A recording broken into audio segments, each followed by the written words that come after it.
স্বামী বিবেকানন্দ শিশু শিক্ষা নিয়ে অনেক গুরুত্বপূর্ণ ও অনুপ্রেরণামূলক কথা বলেছেন।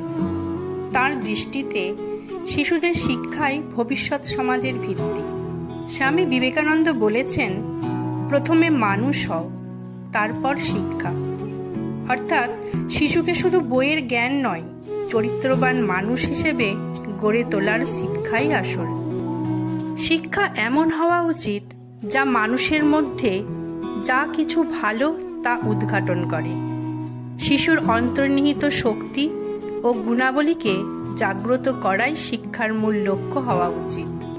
শিক্ষার লক্ষ্য হচ্ছে মানুষকে স্বাধীনভাবে চিন্তা করতে শেখানো। স্বামীজি বলেন, তুমি যদি শিশুদের শিক্ষিত করতে চাও তবে তাদের হৃদয় দিয়ে বোঝো, তাদের মতন হয়ে যাও। শিশুকে বোঝার জন্য সহানুভূতির প্রয়োজন। আমাদের শিক্ষা ব্যবস্থা এমন হওয়া উচিত যা চরিত্র গঠন করে, মস্তিষ্ককে শক্তিশালী করে এবং জীবনের লক্ষ্য স্থির করতে সাহায্য করে। আমার এই ভিডিওটি আপনাদের ভালো লাগলে অবশ্যই একটি কমেন্ট করে জানাবেন আর আমাকে অনেক ভালোবাসা দিয়ে আমার সাথেই থাকবেন।